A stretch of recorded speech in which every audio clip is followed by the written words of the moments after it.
राधा राधा राधा राधा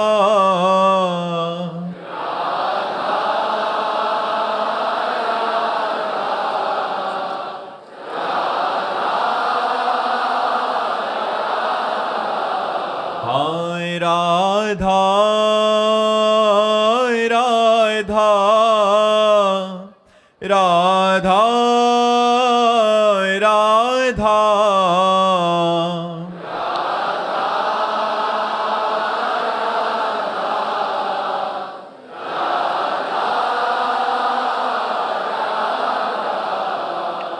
राधा राधा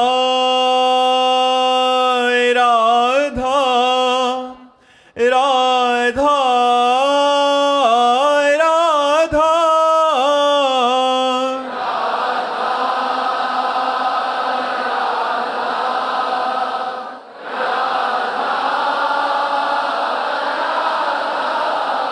हाय राधा राधा राधा राधा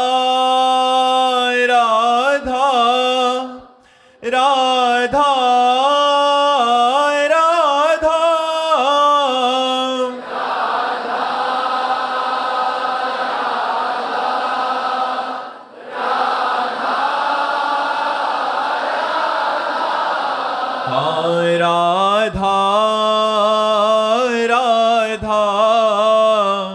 राधा राधा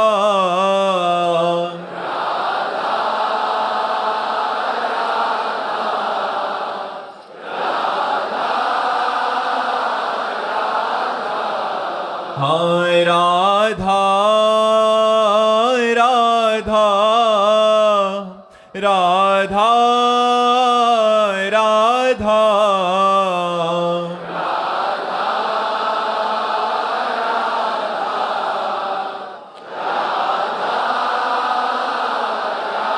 श्री राधा वल्लभ लाल की, समस्त संत हरि भक्तन की, श्री वृंदावन धाम की, सद्गुरुदेव भगवान की।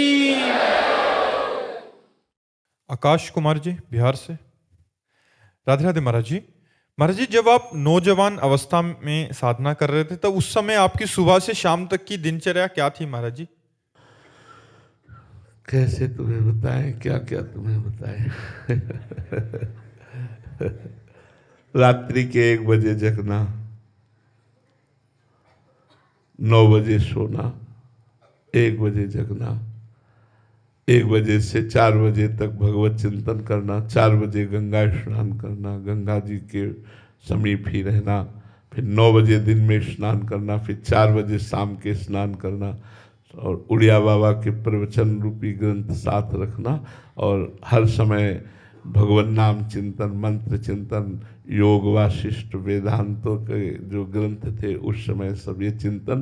तो वैराग्य की प्रधानता से कभी किसी घर में भोजन नहीं पाया, जवानी में किसी गांव में प्रवेश नहीं किया, गंगा के किनारे वृक्ष या मंदिर या कोई आश्रम, उसमें रात्रि व्यतीत कर ली और दिन भर गंगा किनारे। ये 20 वर्ष ऐसा रहा। घाट में बनारस में रहे तो तुलसी घाट से लेकर दशाश्वमेध घाट तक घाटों में ही रहते थे। आकाश वृत्ति से जो मिल जाता था उसी से भरण पोषण शरीर का होता, और भगवत चिंतन परायण रहे। हमारी प्रधानता क्रिया नहीं रही कभी, हमारी प्रधानता चिंतन रही। गुरु कृपा से हमारे में क्रिया प्रधान साधना नहीं रही, आंतरिक चिंतन प्रधान साधना रही। हम इस बात में निरंतर सावधान रहे कि हमारा कभी भगवत चिंतन न छूटने पावे। जो अंतःकरण हमारा है ये भगवत चिंतन परायण रहे।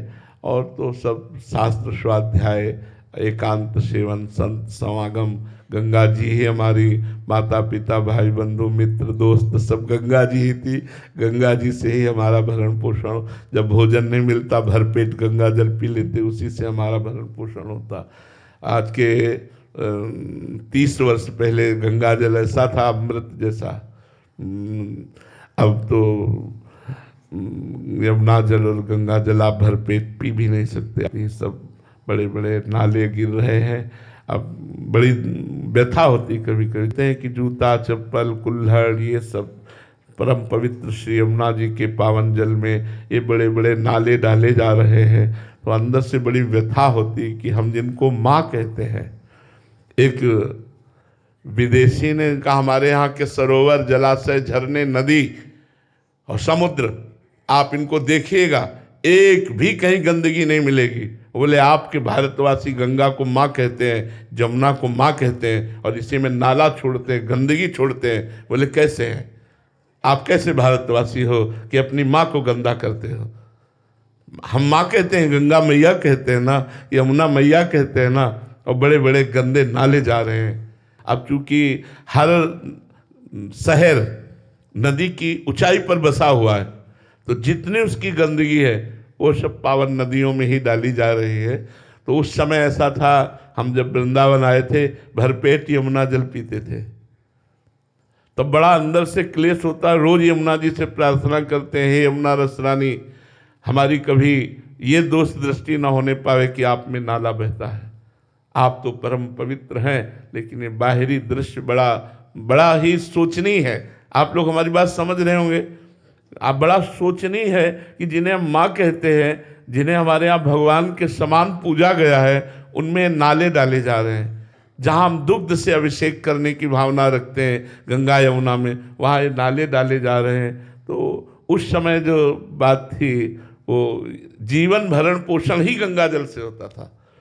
तो यौवन अवस्था गंगा जी के तट पर कटी और आखिरी अवस्था यमुना जी के तट पर कटाई। वृंदावन में आगे श्री जी जाने क्या व्यवहार, क्या लीला है, क्या माया है उनकी, ऐसा जीवन है। कृष्णा राज जी बेंगलोर से। राधे राधे महाराज जी।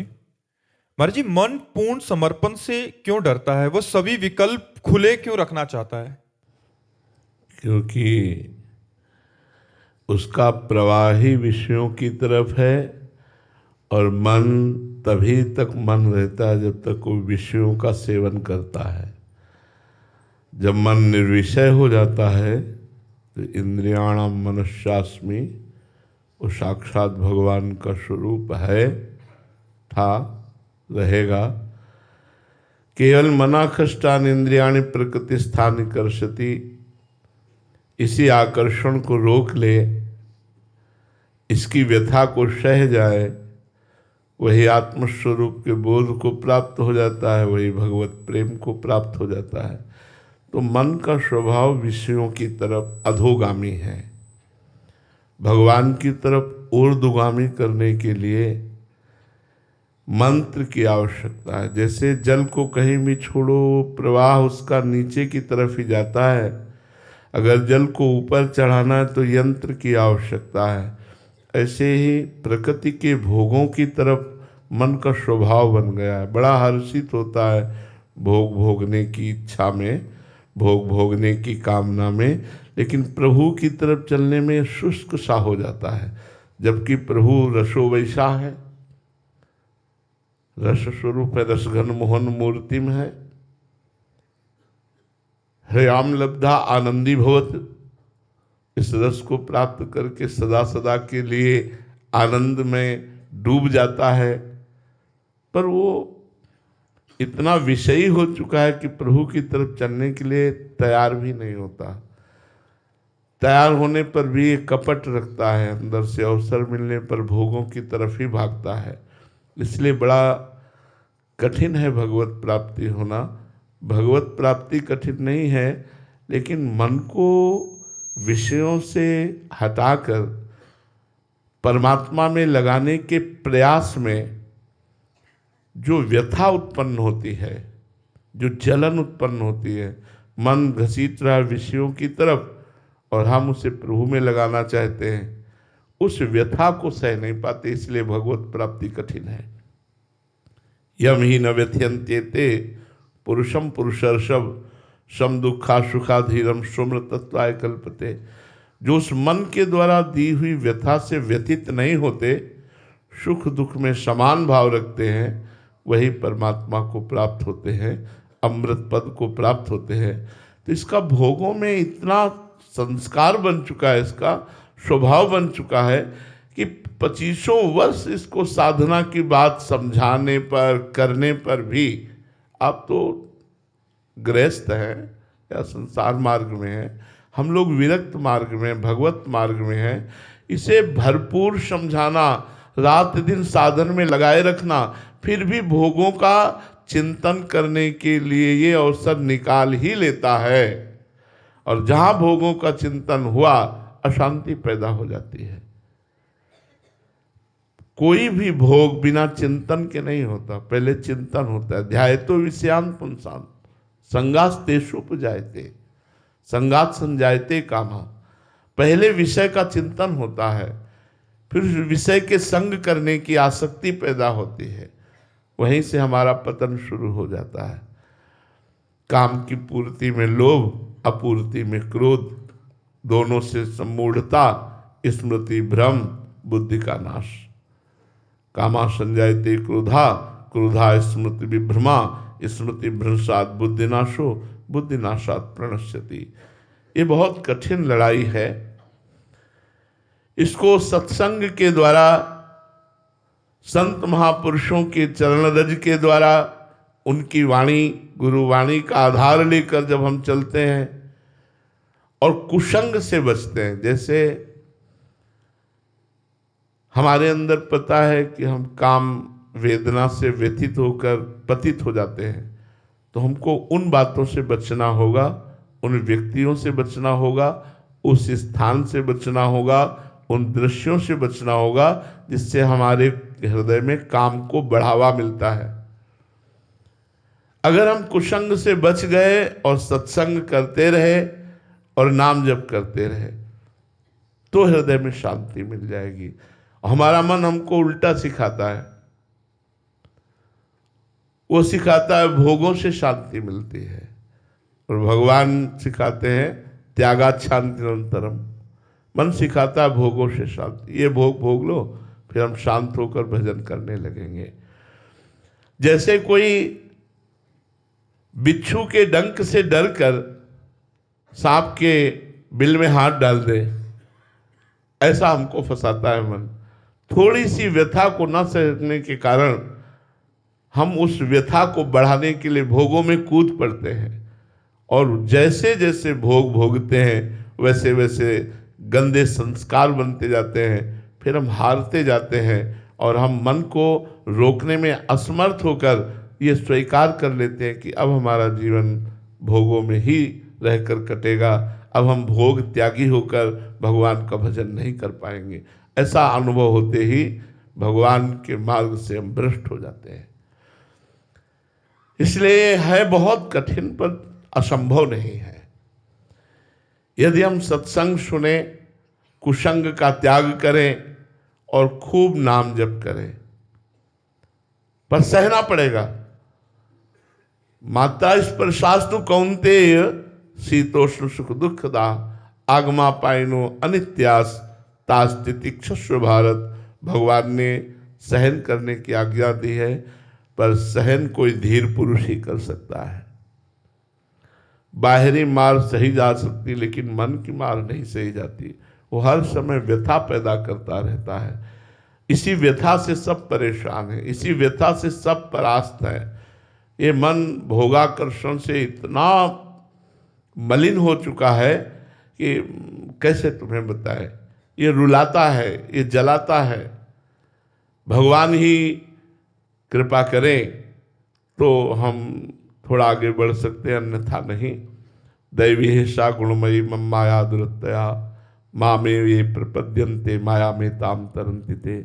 अगर हम श्री भगवान की शरण में होकर भगवान का नाम जप करते हुए ऐसा समय ही ना दे मन को कि वो गंदी बातें सोचे, अव्याव्रत भजनात्, ऐसा कुसंग ही ना करें जिससे गंदी बात, ऐसा दृश्य ना देखें। पर है कठिन। प्रवचन कर लेना सरल बात है, प्रवचन सुन लेना सरल बात है, लेकिन इसकी व्यथा को सहना बहुत कठिन बात है। हृदय को जला के राख कर देता है, व्यथा ऐसी पैदा करता है, कुछ सुहाई नहीं देता। क्योंकि परमात्म सुख तब प्राप्त होता है जब निष्कामता आती है। बिना निष्कामता आए भगवदानंद, परमानंद, ब्रह्मानंद ये नहीं प्राप्त होता। ध्यान रखना, जब तक छोटी सी भी कामना है तब तक भगवदानंद का स्फुरण नहीं होगा। सकल कामनाहीन जे राम भगत रस लीन, जिसे कुछ नहीं चाहिए वो भगवदानंद का अधिकारी होता है। कामादिक मद दम्भ न जाके, तात निरंतर बस में ताके। जिसके कामादि दम्भ कपट छल ये सब नहीं है, विवेकवान, वैराग्यवान, भक्तिवान, सत्संगी महापुरुष है, वो भी बहुत वर्षों तक लड़ने पर धीरे धीरे धीरे धीरे समुद्र की भांति जो काम है वो तरंग की भांति आ जाएगा, लेकिन बिना भगवत साक्षात्कार या ब्रह्मबोध किए ये नष्ट नहीं होता। और जहां अवसर मिला फिर तरंग समुद्र बन गया, चिंगारी फिर ज्वाला बन गई। इसलिए बहुत सावधानी की जरूरत है। ये बहुत बड़ा सूक्ष्म विषय है। ये काम रूपी शत्रु बड़े बड़े योद्धाओं को, परमार्थ के योद्धाओं को परास्त करने की चेष्टा करता है। इसलिए सबसे बड़ा योद्धा जो हमें बचा सकता है वह है नाम। नाम पाहरू दिवस निशे। अगर रात दिन नाम का पहरा हमारे ऊपर हो तो कामादि दोषों से हम बच सकते हैं। भगवान की शरण में होकर, भगवान की शरण में होकर निरंतर नाम जप करें और इन दोषों से डरते रहें। डरने का मतलब है कुसंग का त्याग। इस संग से हम भ्रष्ट हो सकते हैं। तो ना वो हमें दृश्य देखना है। अजामिल बहुत धर्मात्मा पुरुष था, संयमी था, विवेकी था, गुरु आज्ञा पालन करने वाला, गुरुजनों का पूजन करने वाला था। एक दृश्य ने उसको भ्रष्ट आचरण किया और इतना भ्रष्ट आचरण किया कि आजीवन वैश्यागमन करता रहा। एक दृश्य देखा, जंगल में समिधा लेने के लिए गया था, देखा कि एक वैश्या के साथ सहवास कर रहा है।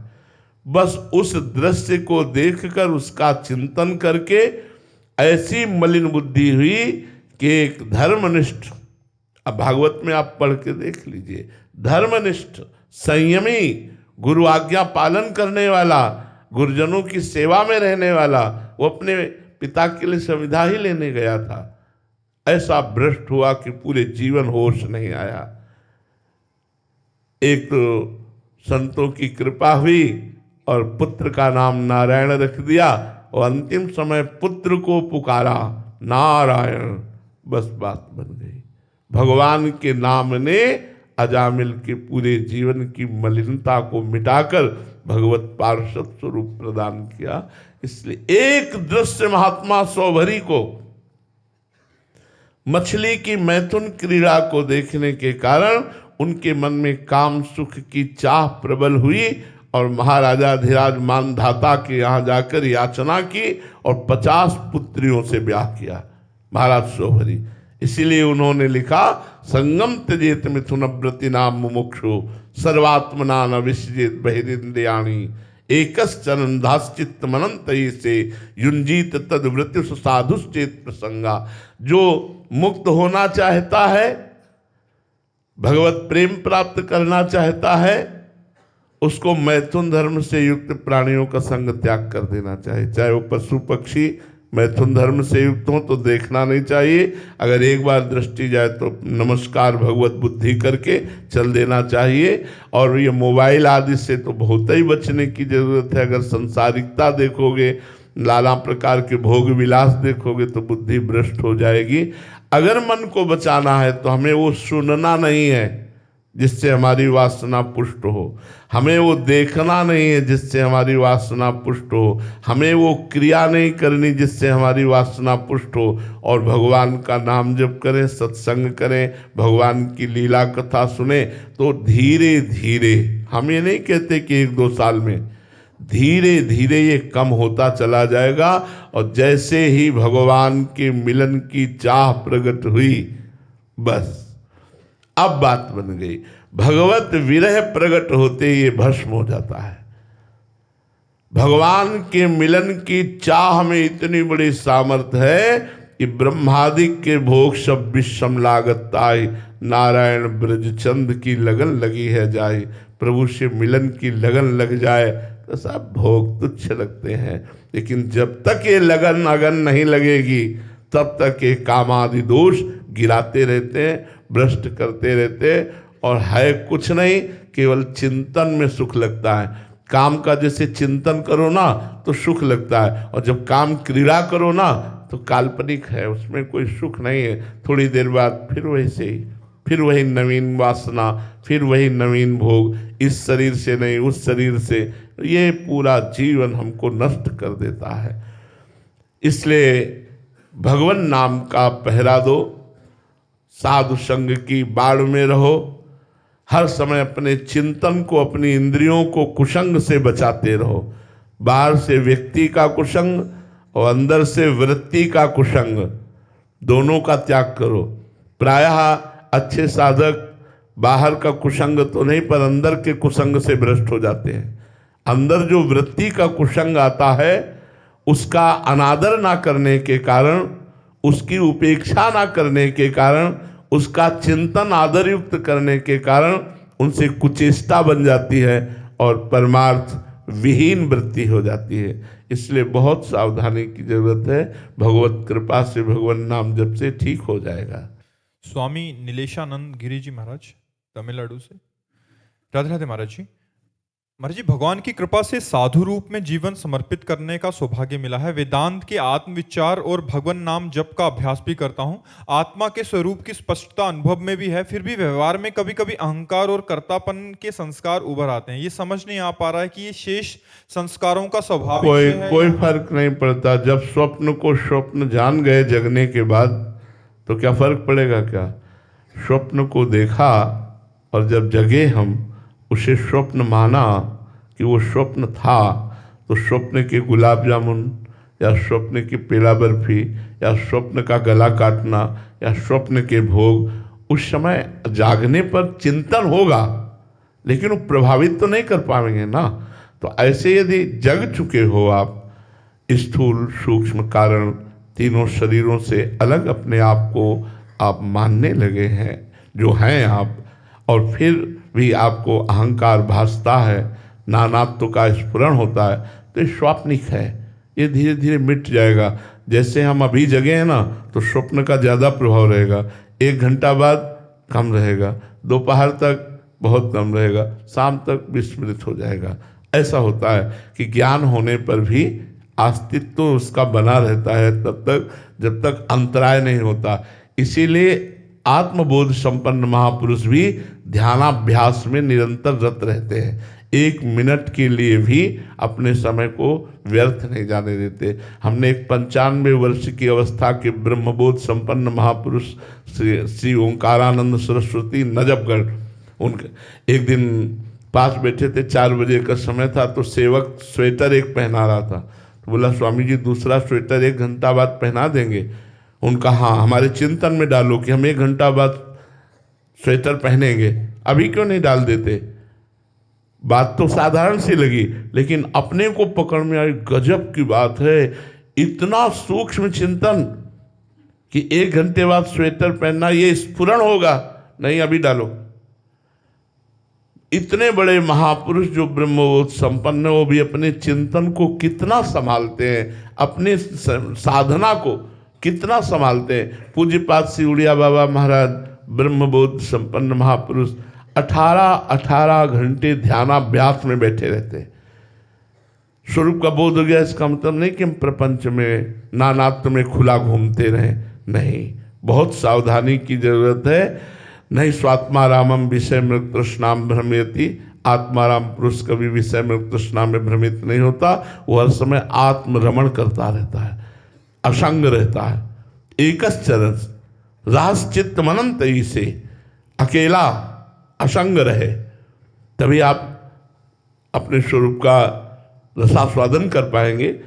अकेला असंग रहे, इन शरीर की क्रियाओं से भी असंग रहे, शरीर के भोग राग से भी असंग रहे, प्रारब्धवशात मान अपमान उच्छा बुरा जैसा भी व्यवहार हो, आप उसके केवल साक्षी मात्र हैं, वो आप दुख सुख को प्राप्त ना हो। ये एक स्वप्न है, स्वप्न है, जगे हुए पुरुष को स्वप्न प्रभावित नहीं कर पाता। तो इसलिए उसमें कोई खास बात नहीं है। रहिए आप अपने ही पक्ष में, इसको देखने वाले आप है ना, तो ये स्वप्न ही तो है ना, मिथ्या ही तो है ना, फिर क्या परेशानी है। बस उसको मिथ्या ही मानते रहे। मन संतुष्ट है तो कोई बात नहीं, असंतुष्ट है तो कोई बात नहीं, शांत है तो ठीक है, अशांत है तो कोई बात नहीं।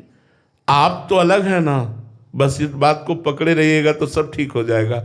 अंतःकरण की क्षमता ही आत्मबोध कराती है। आत्मा तो जैसी थी वैसी है, वैसी रहेगी, न कभी बंधन को प्राप्त हुई है, केवल भ्रम मिटना है। वो भ्रम क्या है? अंतःकरण में जो ममत्व हो गया है, अंतःकरण में जो मैं बुद्धि हो गई है, उसी को समता के द्वारा मिटा देना है। समझ रहे ना आप? मन बुद्धि चित्त अहम, ये सम को प्राप्त हो गया, ब्रह्मबोध हो गया, क्योंकि अपना ही स्वरूप है, कोई और तो है नहीं कि हम और कुछ प्राप्त करना है। ना कभी हम बंधे थे, न कभी बंधे हैं, न कभी बंधे रहेंगे। ये भ्रम हो गया है। और जासु कृपा सब भ्रम मिट जाई, गिर जासु कृपालु रघुराई।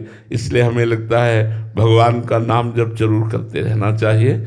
नाम जब सनक सनंदन सनातन सनत कुमार जैसे ब्रह्म ऋषि हर समय हरिशरणम रटते रहते हैं, तो भगवान नाम जब वाणी से करते रहना चाहिए। वो इंद्रियों को शत में लगाते रहना चाहिए।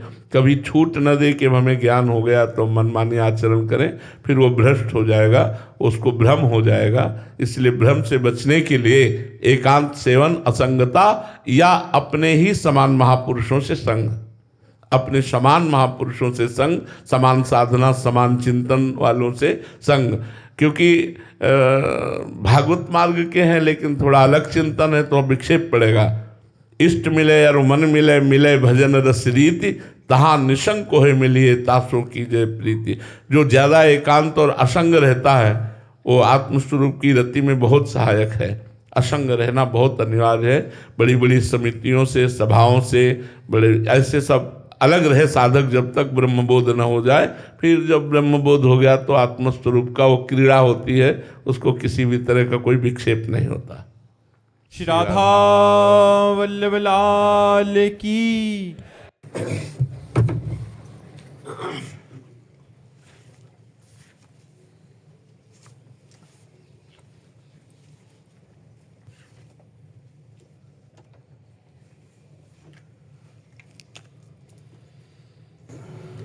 सत्य ठाकुर विराजमान है।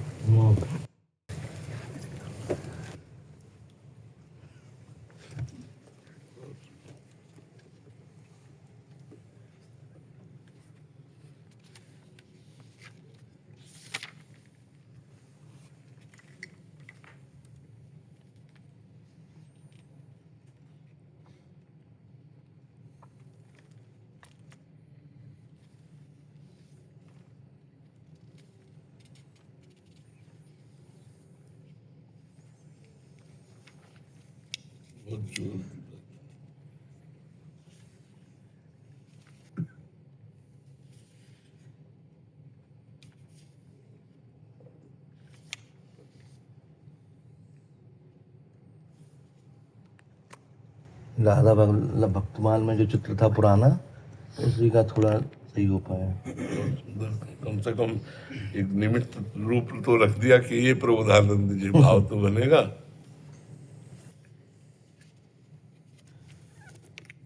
बहुत सुंदर, बहुत सुंदर, बहुत सुंदर चीजें तैयार हो गई, बहुत सुंदर।